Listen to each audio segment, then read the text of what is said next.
It was eerily quiet that night as I descended into the elevator to the basement of my apartment building. That was odd. I'd made that trip 2 or 3 times a week for the last 2 months, ever since I'd moved to Vermilion City. You see, the laundry facilities were located in the basement of the worn-down old Park Springs apartment building. I was fresh out of college at the time and couldn't afford anything fancier. Everything in the building needed to be fixed. The stair railings were wobbly where they weren't completely gone. The wallpaper was peeling almost everywhere. I got permission to repaint my apartment as soon as I noticed that I couldn't hang anything on the walls. Every evening and early morning, an odd wind picked up and shook the entire building. It shook hard. Any pictures or shelves I'd hung up just fell right off and crashed to the ground. The first night I thought it was an earthquake. I huddled in my bathroom doorframe, knowing that my 14th floor apartment would offer me no protection if the entire building collapsed. 2 months in, I had become used to it. It was like clockwork, every night between 9:30 and 10, and every morning between 5:30 and 6.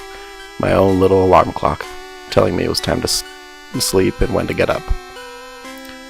I was running a little late that night, and made it down to the basement around 9 o'clock. The weird silence in the elevator had set me on edge. Like I said, everything in the building needed to be fixed. Since my first day, the elevator had shrieked and whined for the entire trip. The squeaking was insane. It terrified me the first day, and I walked the 12 floors of the stairs to my apartment for almost a week before I dared go into the elevator again. That's right, 12 floors. The building conveniently skipped the 13th floor, and 12 flights of stairs put me at my destination.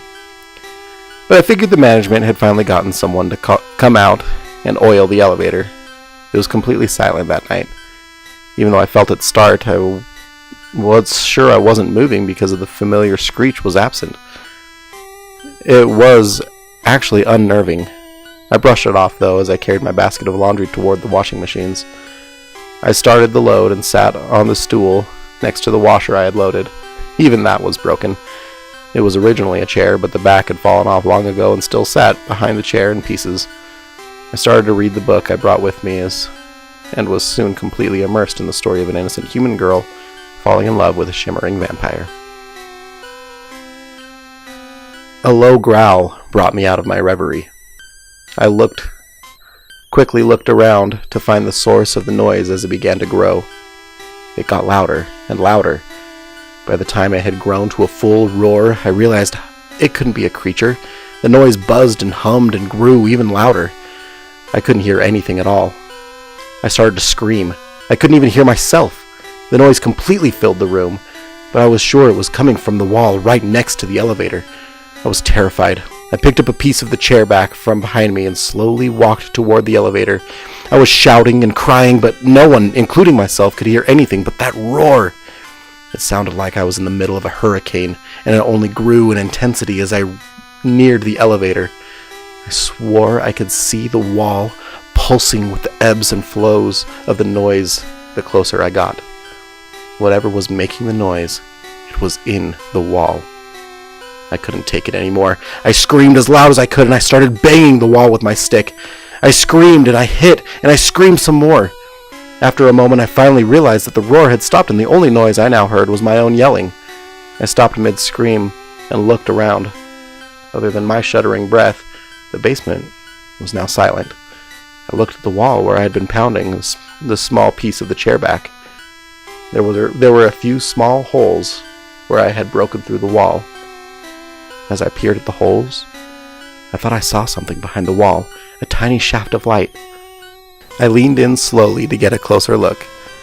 I heard the ruffling sound of wind and a faint breeze brush past my cheek. Then the wall exploded. I was thrown onto my back, and my small stick of wood clattered away out of reach. Thousands of purple masses about the size of 2 outstretched hands swirled in the air above me, just inches from my face. I screamed and I screamed. There were Zubats, and there were so many of them that the space above me had seemed to solidify completely. I squeezed my eyes shut and put my hands in front of my face. Tiny claws and wings beat into my arms, slicing and gashing. I could feel blood dripping down my skin. Some fell into my mouth, but as quickly as they had come, all of the Zubats were suddenly gone. Back up into the wall, up and out of the building. I lay there on the floor for a long time, my arms stinging from the pain. I was bleeding a lot. I slowly stood up. I reached into the still churning washing machine and took out the first pieces of clothing I could grab. I wrapped my arms in the cloths and started stumbling toward the elevator.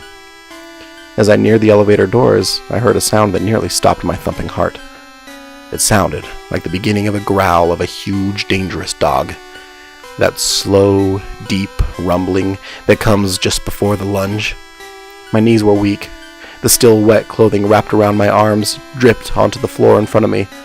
I looked into the gaping blackness of the hole and saw the wall next to the elevator and saw two deep, red eyes staring back out at me. As slowly as I could, I took 2 steps backward. I reached out and pushed the elevator button with my blood-soaked hand. I barely breathed, hoping beyond hope that the creature couldn't see me. If it was another Zubat, I knew it used echolocation, so if I stayed quiet and as low as I could, maybe it wouldn't see me as a threat. Without warning, the elevator reached the basement floor and peeled out with its own ding, announcing its arrival. The red eyes vanished, and then a split second later, the entire room shook as the creature smashed into the back of the wall directly in front of me. A huge, black, hairy body filled the entire hole, and a gaping, fang-filled maw roared at me. This was no Zubat. It was a Golbat, and it was the biggest thing I had ever seen. The table-sized hole the Zubats had made was nowhere near big enough for the Golbat to fit through. The monster disappeared from view again, only for a moment before it came crashing back against the wall. I was trying to get out. It was trying to get out, to get to me. I heard the support beams splitting and breaking as the Golbat smashed into the wall a third time. My heart pounded mercilessly in my chest. I turned around, the stairwell was right behind me. The Golbat struck a 4th time and managed to free one of its massive wings. As it disappeared again, I knew that I only had seconds before it would have me. I rushed through the door as the walls shook a 5th time. I climbed the stairs as fast as I could. I didn't stop as I reached the lobby. I ran out the door and started down the street. I never looked back.